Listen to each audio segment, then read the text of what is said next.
Hey guys, welcome back to my channel. It's Indigo here, and I actually wanted to make this video because I got a comment on one of my Facebook posts where I posted something about how I've learned to control my anger, and someone wanted to know like if I had any tips on how to do that. So for me personally, the moment I realized that I needed to control my anger was probably 3 years ago. And I was like highly triggered by something, and it made me reflect on, emotions and feelings, and how sometimes your emotions aren't the response that you should act off of. Your logic is the response that you should act off of, okay? So when my logic would tell me that, something didn't make sense or something wasn't right or something wasn't fair, I would get upset, I would get agitated, I would get angry, which would lead to like a big explosion or me just going completely the fuck off and in on somebody. And I had to step back and reflect and be like, wow, like I give people my power every time I allow them to affect my emotions. Okay, that was the first thing I realized. The second thing I realized is, okay, this is triggering for me. Whatever just happened is a trigger for me, and I have to trace it back to my past to figure out when was the first time I ever felt like that. Okay. And when I went back and revisited my past to the last time I felt like that, I uncovered that a lot of the things in the current present moment that made me upset were things from my past that I never fully dealt with. So a lot of it is just childhood trauma. I feel like as children, when we are not taught how to manage our emotions and we grow up around emotionally unstable adults, we in turn become that example, not because that's who we are, but because we don't have the tools necessary to guide our emotions. We don't understand because nobody's ever talked about that stuff with us. So once I realized that, I am way too powerful to be allowing anyone to make me act in a way that causes more harm to myself than it does to the other person, that made me realize, like, okay, well, I need to fix this because I care about my health. Like, if you care about your mental, and your mental health affects your physical health. So if you care about those two things, it's going to be really easy for you to choose to be mindful and also take action. This is where I started doing a lot of shadow work. I started uncovering the ugly truths about myself and connecting those dots to things from my childhood that happened. I did a lot of burning ceremonies where I would write things down on paper to release them, and I would burn them. I did a lot of yoga at this time, and I focused on certain areas of my body that held trauma or held certain types of tension, to release that, to help my body loosen up. Because when you're constantly in a state of like, just not knowing, when you're constantly in a state of being triggered because you aren't feeling adequate enough within yourself, you tend to feel as though you have to use your aggression to, get people to maybe see things the way that you do, or get people to leave you alone and like stop messing with you. Because a lot of the times it can be misunderstandings, but a lot of the times you're 100% right, like somebody is messing with you. But I feel like even in the cases where somebody's messing with you, it's important that you you understand that this person only has the power to mess with me if I allow them. Most of the people that are messing with you, that are picking on you, they're looking for a reaction. So giving someone a emotionally charged reaction is giving them your power. So keeping these things in mind, I feel like will help you calm your anger down. I came up with a process that worked for me when it came to me being in intense moments where I feel like I was getting triggered or my emotions were getting heightened. And I also formulated the verbiage to communicate what it was that I needed to do for myself in order to calm myself down. So for me, it was whenever I began to feel triggered in a conversation or a situation, I just would express to somebody, I'm feeling triggered. I need to walk away. Just give me a second to calm down and reflect, and I will be back. Now you're going to have some people who break those boundaries, but it still is important for you to honor the boundaries that you set for yourself, because really you're setting these boundaries for yourself. It's not really about if the other person understands or agrees with them. You still have to follow through with your end of what you said works best for you. So if walking away from a situation works best for you, that's what you should do. And just reflect and calm down. Sometimes it can be misunderstanding too. So always ask questions if you feel like you don't understand something, or if you can feel yourself get triggered by your emotions. That is when you should know, like, okay, maybe I could be taking this out of context and maybe I need to ask more questions to understand what's happening right now. Okay.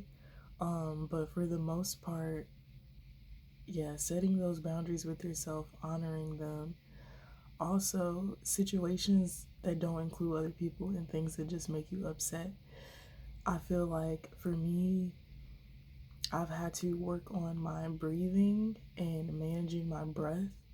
There are videos on YouTube that teach you how to do certain breathing exercises that will help you maintain stress levels.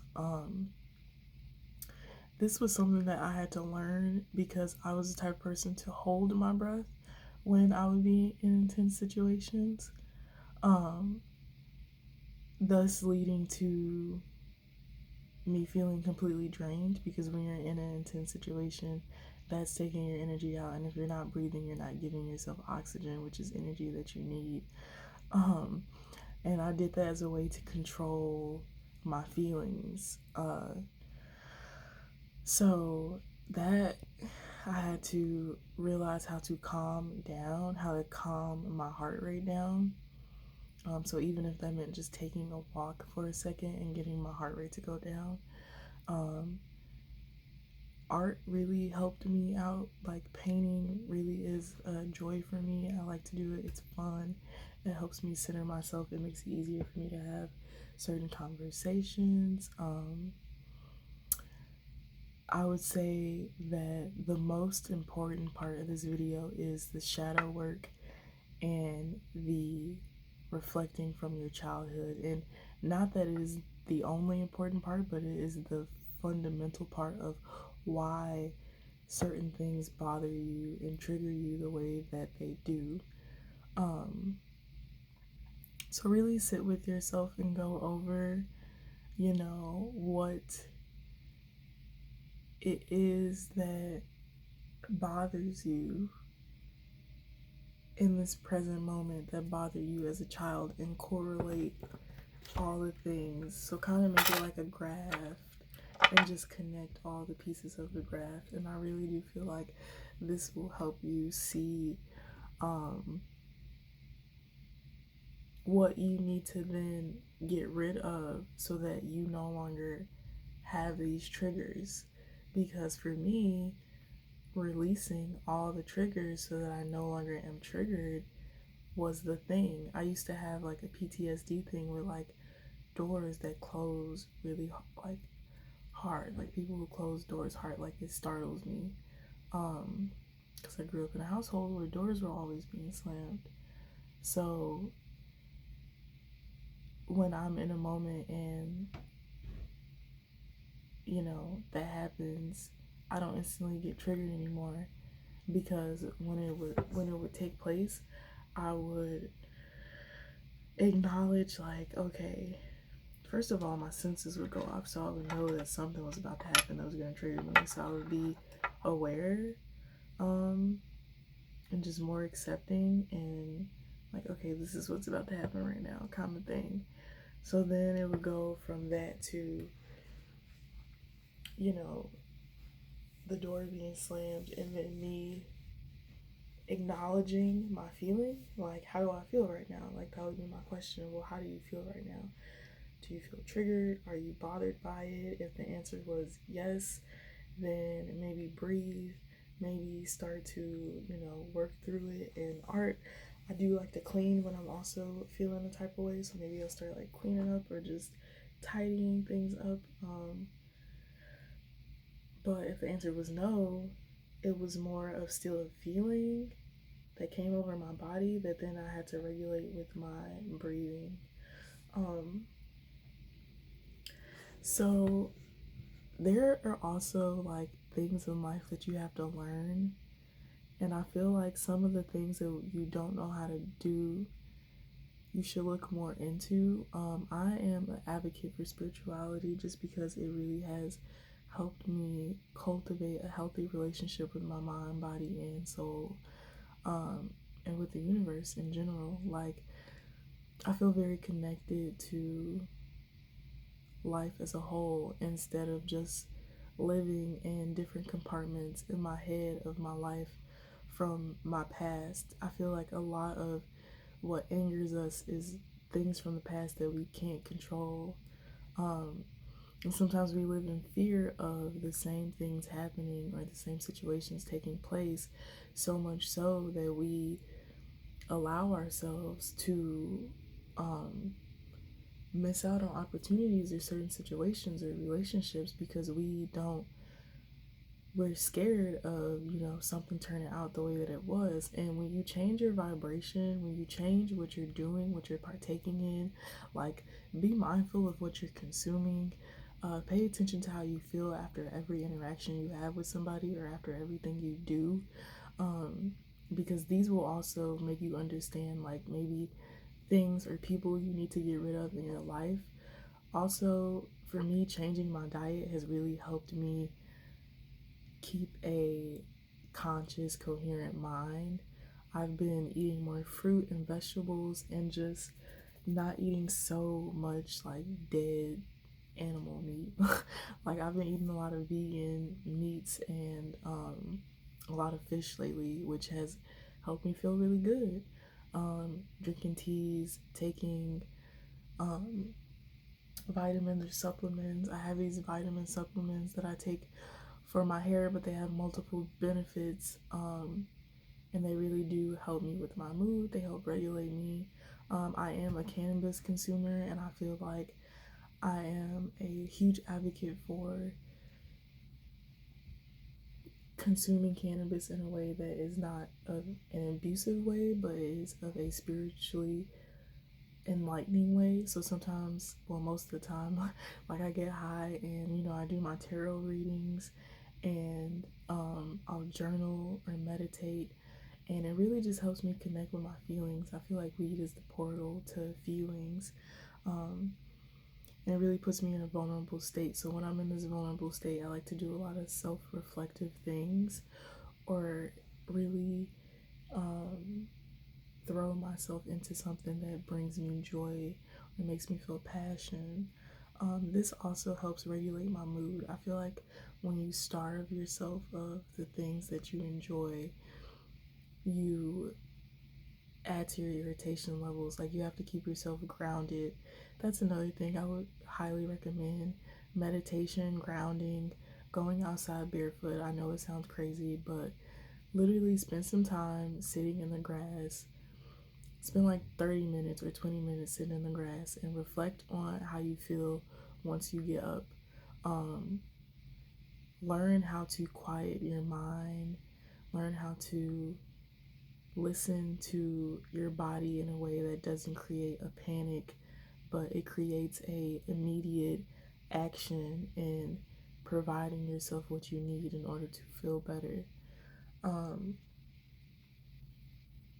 yeah, I think that also, you need to find individuals who are also on the path that you're on in regards to bettering yourself. You don't want to continue to absorb energies from people who are not on the same mission as you or share the same goals. So if you're around a bunch of people who are not focused on bettering themselves and they still like to play ignorant to the truth of what the facts are of their life and their situation, you are going to carry that energy with you. Energy is like STDs, baby. You can catch it. Like if you fucking, you can catch it. If you're communicating with people, you can catch energetic STDs. This all this shit is real, and a lot of things are metaphorically speaking, and I feel like a lot of people have a hard time, even opening up to the fact of like, hey, maybe I need to learn how to control this. Also center your emotions and use your emotions to fuel and guide you. Like, use your emotions to accomplish things and get things done. When I would go to work and people would stress me out, I would ultimately look at the finished goal. Like, what's my end game here? And I would be like, okay, this is my end game. This is my goal. I'm just gonna work on accomplishing this, and I'm gonna dedicate and put all my energy, thought, and time into this to cultivate a new outcome to how I'm feeling. Because sometimes, accomplishing something really does help. Also, learning new things really has helped manage my anger as well.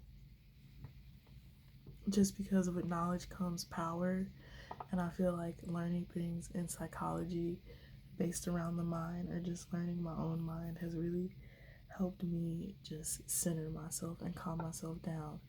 Um, there are other aspects to this that I would like to add, but this is just like a base answer for the question because not everybody is into metaphysics and stuff like that, so I wanted to make this information kind of inclusive, and understand that meditation is different for everybody. It's not always just sitting down and like that's not what meditation is for everybody. So you have to find out what puts you in a meditative state. You have to find out if grounding works for you, if doing yoga works for you. You have to find out what your muse, so to speak, is when it comes to grounding and centering yourself within your emotions. So if you're a musician and music does that for you, maybe you just go into a state of listening to music, or but there should always be open dialogue and space for communication to confront certain things to then evolve, because evolution is really, I feel like, the epitome for me of no longer having triggers. Because once I understood certain things, I was like, oh, well, it would just make sense for me to not think this way or feel this way or to do this thing. Like, the more conscious I've become, the more meat starts to taste like literally a dead animal. Like, it doesn't taste good. Like, it doesn't taste like, ooh, there's seasonings and butter on this. Like, no, it tastes like a dead animal. And like, I can't keep eating beef. I can't keep eating stuff that just does not make me feel good. The more processed, the worse I feel. And I feel like that's very significant. A healthy diet really is a healthy mind. I know that exercising and getting that heart rate pumping definitely helps boost serotonin levels. So look into knowledge about what helps, people do certain things and just apply whatever it is that works for you. I have a Discord group where I am going to be holding space for anyone who is interested in support on just their ascension journey in life. So if you're interested in that, definitely go into the description and check that out. Definitely join the group. I'm going to be doing different writing prompts. I'm going to be holding meditation, online calls, yoga sessions, and etc. I will be doing tarot readings for people who are in the group for free. You get 3 free tarot readings for right now when you join the group. You get 3 a month for free, and they're just generalized self-evaluation readings. Okay, so it's going to be focused around your evolution and your growth. So if you're interested in something like that, please check out the description below. If you like this video and if it was helpful for you, please share it with anyone you think it may also be helpful with, and definitely leave a like. Definitely make sure you subscribe because I'm going to be doing more content like this. If you have any questions or anything that you want me to answer, please send them to me. My information will be in the description box. And understand that all of this is a process. Trial and error is the point. You're not going to get it right the first time. Healing is a fucking messy process. Learning new things and adding them into your life to cultivate a new you and a new experience in your present body, it takes time and energy. So understand that failing is not, there is no failure in this realm unless you just choose not to do it. Every time you progress and move forward and you add something new and you grow and you learn yourself more, you're actually learning. So sometimes it can feel like, you take 5 steps forward and you take 10 steps back. But after taking that 10 steps back, maybe you move 11 steps forward and you're in a whole new space now. So just be mindful of that. Don't be too hard on yourself. And yeah, if you guys need anything, definitely reach out to me. I am here for all of you. Have a great, wonderful day. And yeah, I'll see you guys next time. Bye.